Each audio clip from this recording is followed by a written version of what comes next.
Why are Chinese people so grumpy? That's not true, is it? Well, in the Chinese language, there is no small talk. The goal is very to the point, it's transactional, and we don't have this whole 5-minute chatter about weather.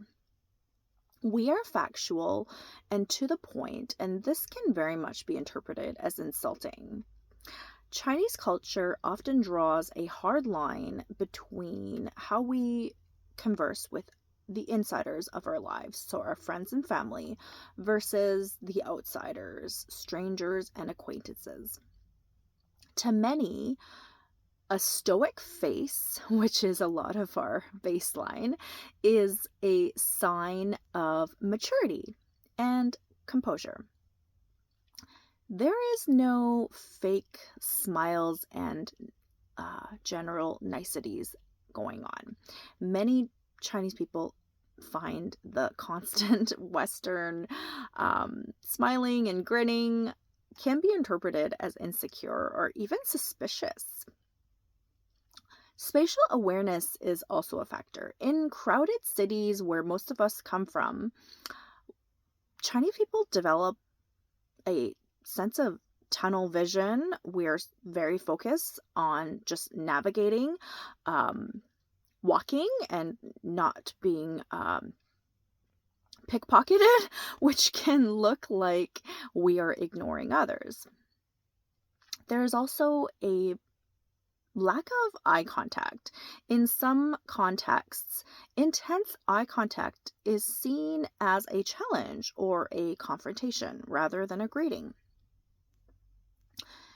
And our work culture of 996, working from 9 a.m. to 9 p.m., 6 days a week, it really doesn't leave much room or energy for cheerful conversing. And in China, there is such a hyper level of competition.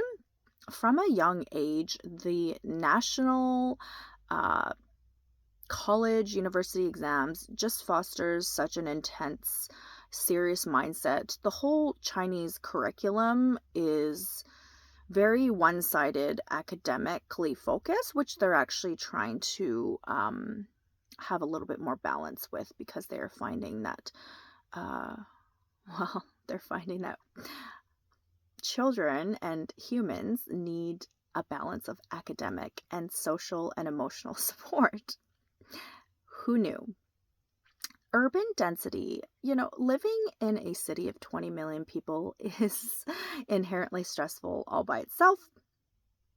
And the older generations live through extreme hardship, so their interpretation and level of toughness has turned into a survival mechanism. If you see Chinese people fighting at a restaurant, they're likely arguing about who gets to pay the bill. So honesty versus rudeness. Being told that you've gained weight is a sign of care and intimacy, meaning that I care about your health. I've experienced this one or two, maybe a few times in my life. Yeah, it sucks, but you know that they come from a place of care. And once you are a guest in a Chinese home, the grumpiness vanishes right away. You are bombarded with hospitality, let's just say, and you better be ready to eat at least 2 different servings of supper because that is to be expected. So Chinese people use food as love. They don't often ask you how you are. They'll ask you, have you eaten yet? And loyalty. So once a friend is made in the Chinese culture, the level of commitment is often much higher than in some of the more surface level, maybe polite Western circles. And Chinese media is filled with some of the most self deprecating and witty humor on the planet. So we really don't take ourselves too seriously. So just remember that Chinese social interaction and culture can appear cold at first, but it is incredibly warm once you are part of the inner circle.